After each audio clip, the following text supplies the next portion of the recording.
the National Education Policy of 2020. So let's get into it. So this is the new Education Policy 2020. The first is the synopsis of it we are going to see about this. First is the introduction, Ministry of Human Resources, significance of National Education Policy, issues is related to NEP 2020, way forward, and then the conclusion. First is about introduction. So the introduction is about who introduced and who announced of this NEP 2020.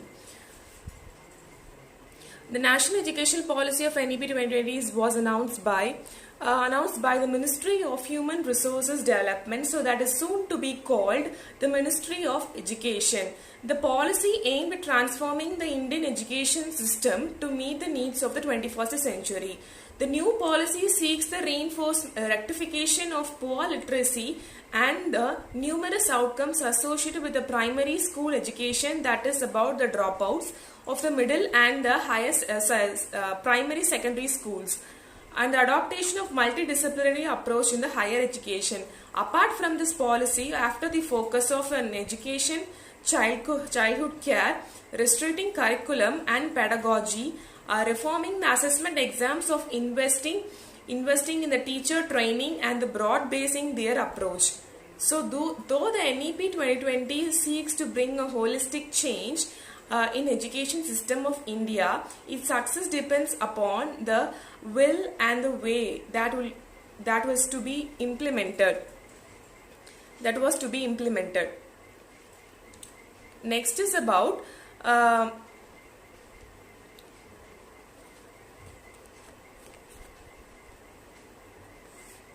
Ministry of Education, that was also called as the Ministry of Education, that is also before called as the Ministry of Human Resources.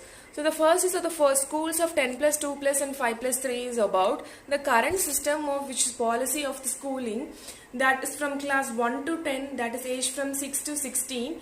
And then class 11 to 12, that is age from 16 to 18, gives way to 5 years of foundational education, that is of 3 years of preparatory and 3 years of middle and 4 years of secondary schooling. So the second is about the multi-stream, flexibility to choose the subjects across the streams for all subjects, that is centered of the 2 levels of proficiency. Diluted board means board exams to test only one core of competencies that could become the modular and that will become offered twice a year. Bagless days. School students to have the 10 bagless days in a year during which they are exposed to the vocational course, that is the informal internship. So the for colleges like SATs and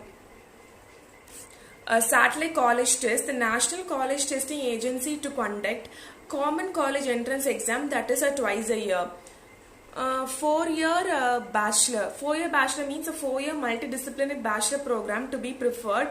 Midterm dropouts to be given credit with the option to complete degree after a break.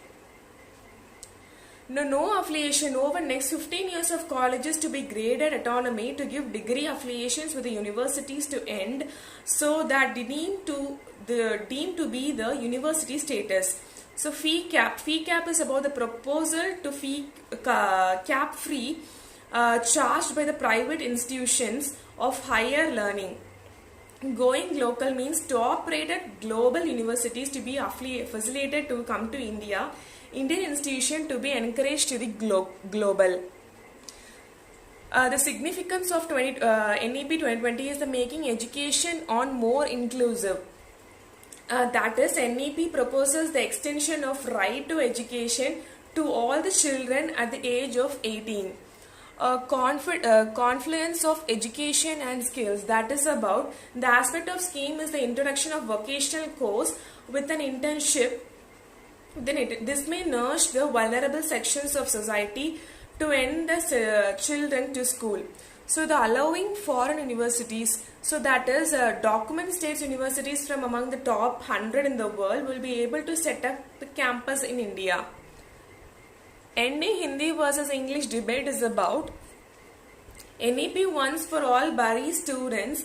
Hindi was English language debate instead of emphasizing for making mother tongue as a local language.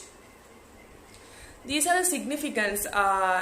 Rest of the significance are the recognizing the importance of formative years, departure from silos mentality, and third is about the school education. And the next is issues related to a national education policy is knowledge, jobs mismatch relates emerging technology fields like artificial intelligence, cyberspace and nanotech. The requirement of enormous resources claiming of national healthcare, national security and other key factors. And these are the way forward. So that is a cooperative federalism. Cooperative federalism is about, since education is the concurrent structure for both the center and the state government to make it more efficient. So that is proposed to be implemented collaboratively by the center and the states. The second is the strive towards universalization education. That is, there is a need of the creation of the inclusive funds to help socially and educationally disadvantaged children pursue education. Also, there is a need to set up of regularity process that can check proffering from the education in the form of unaccounted donations. Bridging digital divide. So that it is the technology of force multiplex with the unequal access to expand gap between the haves and the have-nots. Interministerial coordination. So there is an emphasis on the vocational training but to make it more effective. So this is the conclusion. So the new educational policy is a good policy that it aims at making education system a holistic, flexible and multidisciplinary aligned. So the intent of the policy seems to be the ideal ways, but it is the implementation where it is the main key to success. What is it? National educational policy, it is the main, it is the only key to success. Thank you. Thank you for the patient listening.